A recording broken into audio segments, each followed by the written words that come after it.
Who the heck is this guy? Don't need to wait for Jesus Christ to come back to earth in order to overcome death. A couple of geeks in a laboratory can do it.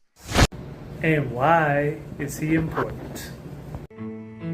Yuval Harari thinks big for a living. Not so long ago, he was an obscure history professor, but his 2014 book, Sapiens, changed all that.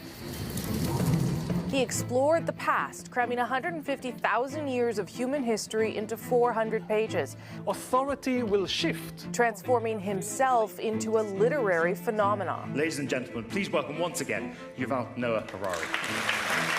Name dropped by the likes of Mark Zuckerberg, Bill Gates, and Barack Obama.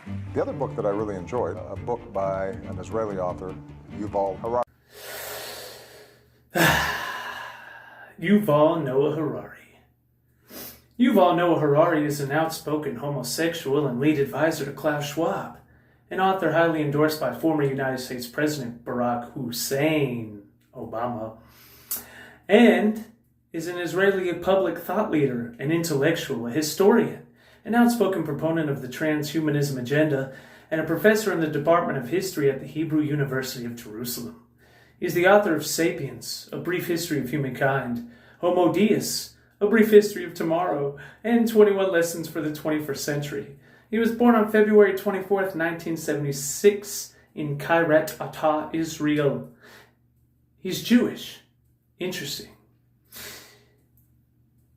What does Yuval Noah Harari believe? Well, on the homepage of Yuval Noah Harari's website, www.ynharari.com, you can find the phrase, "History began when humans invented gods and will end when humans become gods."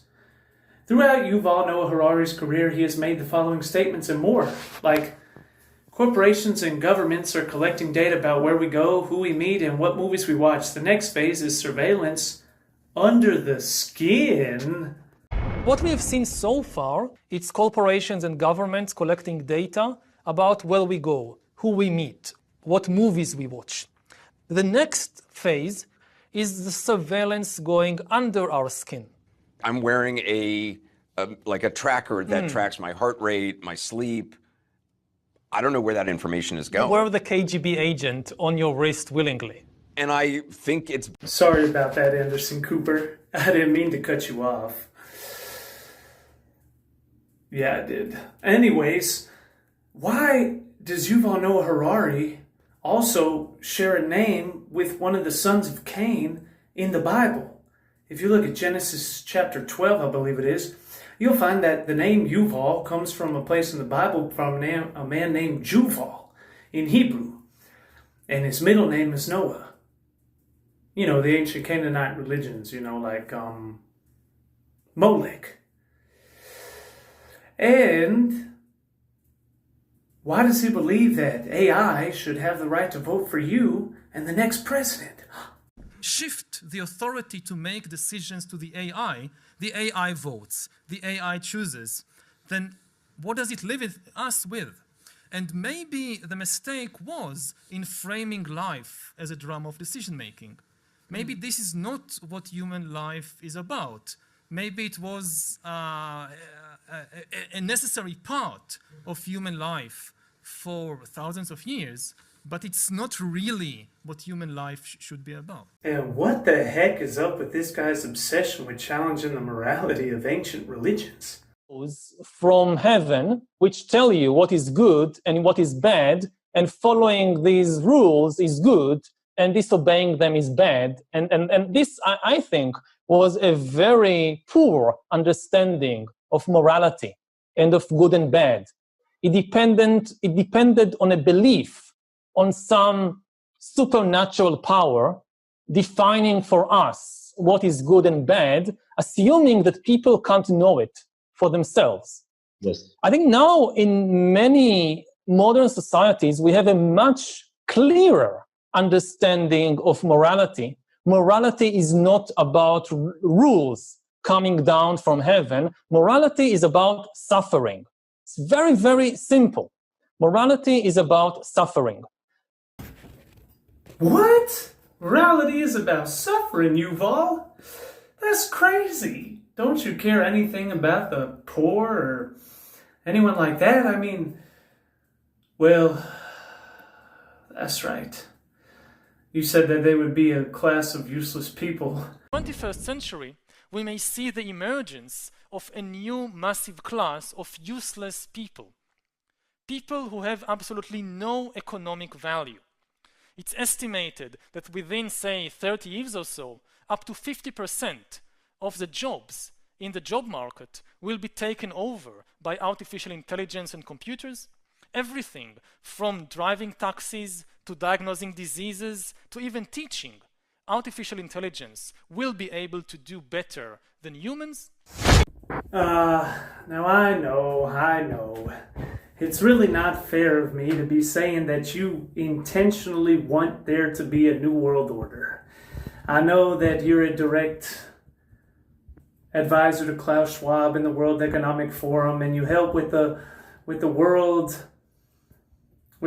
Government Summit every year, the WGS, and I know that we're getting into the realm of conspiracy theory and calling for a new world order, and like so many people get kicked off of all things because they use the word new world order. It's just really too bad that we don't have like a video from the World Government Summit using the exact term New World Order on their official YouTube account.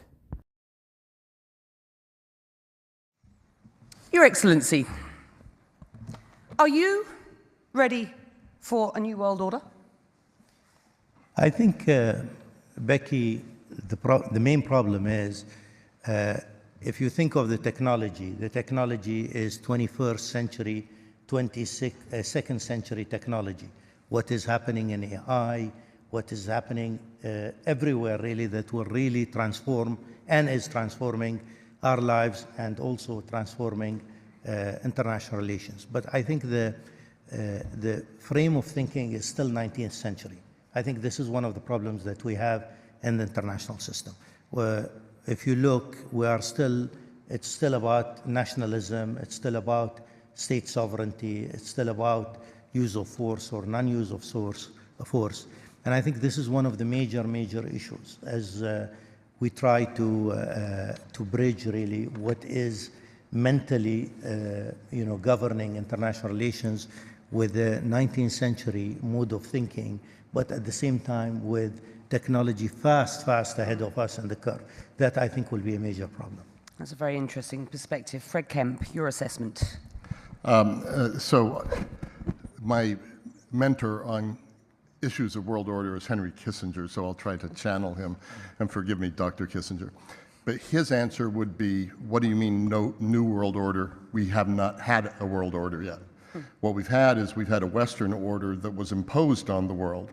And so the first world order in modern times, or somewhat modern times, was 4 centuries ago with the Treaty of Westphalia, ending a century of conflict, the 30 Years' War. And it wasn't a great moral thrust, it was just recognizing the world as it was. If you look at what we're trying to create right now, we're, I would say, at an inflection point in history as important as the end of World War I, where we got the effort at world order tragically wrong. We ended up with millions of dead, the Holocaust in World War II. After World War II, we got more right than wrong with the creation of the International Liberal Order and the United Nations and the Bretton Woods system and the European Coal and Steel Community, NATO, etc. And then the Soviet Union fell. And then the Cold War, we thought it was the end of history. And we thought that everyone could fit into this system that had been created, and it worked for a while, but not everybody came into it. But China grew. China certainly took full advantage of being part of the global system. Whoa, that's crazy. Right on time. Wow. Interestingly enough, the funny thing about that is that YouTube channel, I don't know if you saw it or not, that's from the World Government Summit's official YouTube page. And the name of that video is, Are We Ready for a New World Order? WGS in 2022. Interestingly enough, it was flagged. Their own video was flagged for using the term New World Order. See, you can see right here it says they got flagged because the New World Order is a term often used in conspiracy theories which hypothesize a secretly emerging totalitarian world government. It's almost like they forgot that it was a world secret and said it on national TV. And then we're so out of order. Talk about creating a new world order. You can't even order your own censorship. That they accidentally flagged their own YouTube channel for talking about a conspiracy that they were talking about from their own YouTube channel. Crazy. But I'm sure our good old friend, the one they call the prophet, Yuval Noah Harari, he probably doesn't understand that and doesn't know that there's a group of elites that are working together to try and change the history of events. You have a small elite that pushes things in its own interests, even if it doesn't benefit the vast majority of the population. This has happened so many times previously in history, and it's probably going to happen again. One of the biggest dangers to the planet today is this technological utopia, because probably for the elite it will work. If bad comes to worse, then when the flood comes, the scientists will build a Noah's Ark for the elite, leaving the rest to drown, the rest of the people and the rest of the ecosystem. But they are likely to be able to construct this technological Noah's Ark, which is probably what much of the elite is counting on. Whoa, Noah's Ark? Isn't your name Noah, Harari? You know, it's really weird, like there you go bringing up God again. But it's always the God of the Bible. I never hear you talking about any other gods. It's kind of weird, really, you know? For an atheist, you sure talk about God a lot. Bioengineering means that instead of natural selection, increasingly it will be intelligent design, not of some God, but of our intelligent design, which will determine. And interestingly enough, it's always the God of the Bible. Gutenberg printed the Bible in the middle of the 15th century. The printing press printed as many copies of the Bible as Gutenberg instructed it, but it did not create a single new page. It had no ideas of its own about the Bible. Is it good? Is it bad? How to interpret this? How to interpret that? AI can create new ideas, can even write a new Bible. Throughout history, religions dreamt about having a book written by a superhuman intelligence. In a few years, there might be religions that are actually correct. That just think about a religion whose holy book is written by an AI. That could be a reality in a few years. And you have this discussion for thousands of years about what humans really are. Are they immaterial soul or an immaterial mind? Or are they embodied beings, embodied entities? This was a major philosophical topic that you see, say, in ancient Christianity. This discussion that Jesus and the first Christians, influenced by Jewish... Man, you know what's weird? A lot of people would say, like, you're just, like, one iota away from being, like, someone that would want, like, a one world order with a one world leader and a one world dictatorship. I mean, like, how could this guy get any stranger?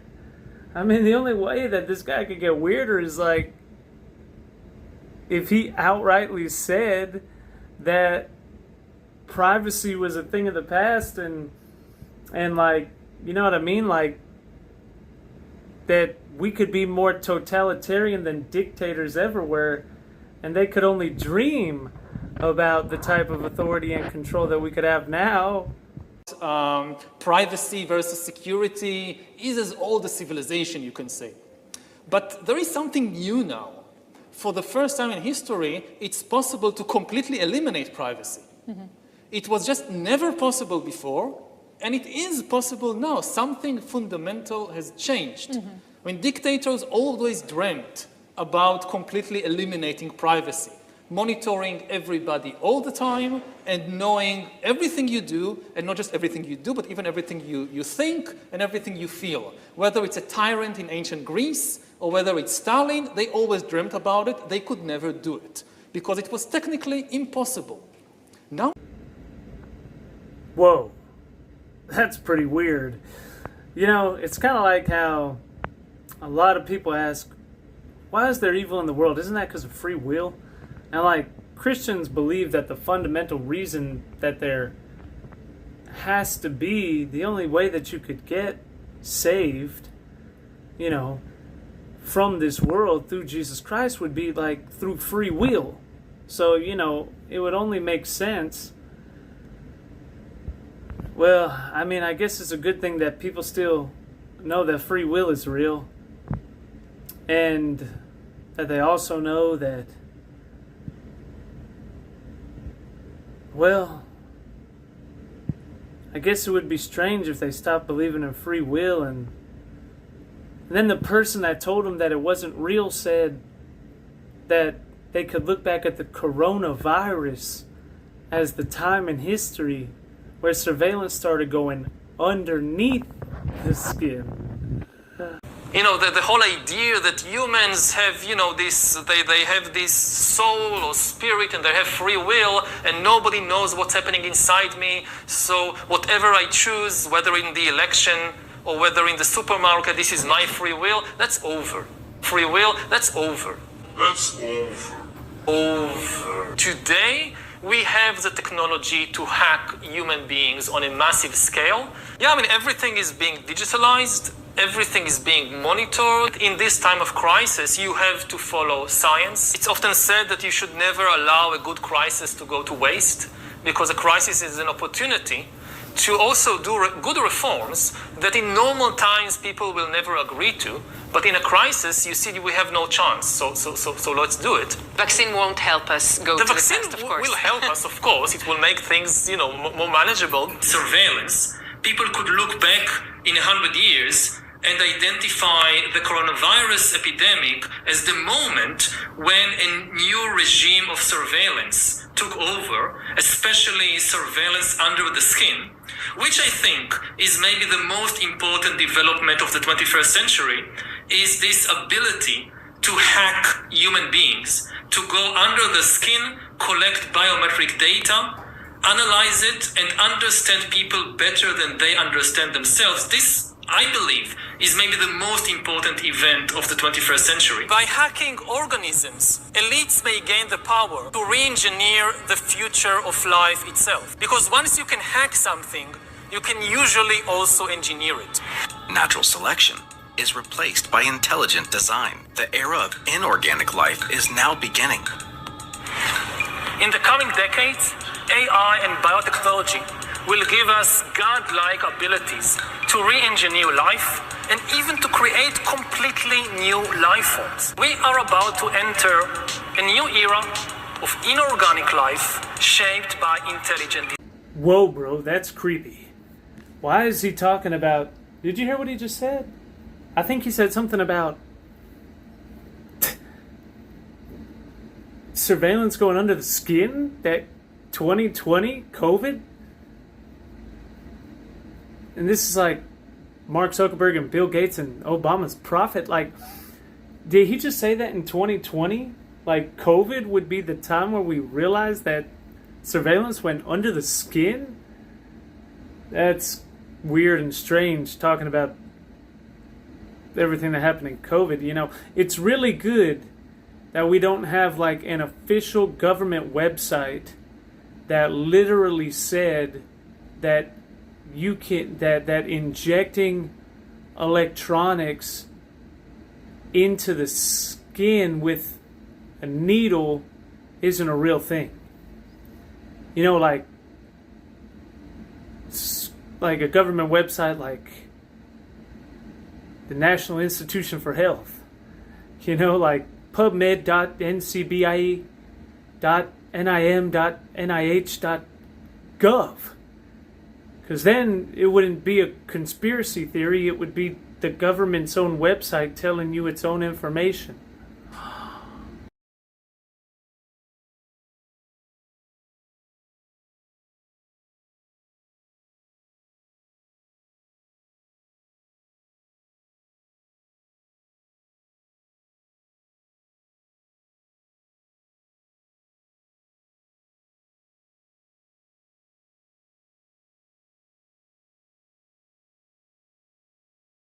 Whoa, Josh, you went too far down the rabbit hole with this one. That's just weird. You went way too in left field there. How dare you show a video from the World Economic Forum's official YouTube page, an official interview with Yuval Noah Harari on 60 Minutes, and being praised by Barack Obama, and outspokenly saying out of his own mouth that COVID-19 would be when they figured out that surveillance went underneath the skin because of vaccines, and then showed an official link from a .gov government website confirming that that was a real technology. All of your sources are just so far right-wing and crazy. It's like they're obviously conspiratorial claims. You can't use any receipts or evidence to back up what you say at all, ever. Crazy. You know, the only thing that would make you weirder, Yuval, is if you specifically had an obsession with Jesus Christ. Because then, like, the Christians would think that you were like, you almost embodied like 13 different prophecies in the book of Revelation that talk about a one world government dictator system that does surveillance under the skin where you can't buy or sell. You know, interestingly enough, ChatGTP, talking about AI in the Bible, I actually had a conversation with them where they brought up the beast, and I asked them, why do people feel like that's today? And ChatGTP told me that the parallels were impossible to mix, and then I said, what are the odds of that happening? And it said, the odds of that randomly happening without design of any form whatsoever are 1 in 5 quintillion. Crazy. Well, I guess the only thing that you would be able to do left is like specifically say something against Jesus Christ. Common portrait in the world. What is the most famous face in the history of humanity? It is the face of Jesus. I mean, there are more portraits of Jesus than of any other person in the history of the world. Billions and billions produced over centuries in cathedrals and churches and homes, and fully 100% of them are fictional. There is not a single authentic, truthful portrait of Jesus anywhere. We have no portrait of him from his own lifetime.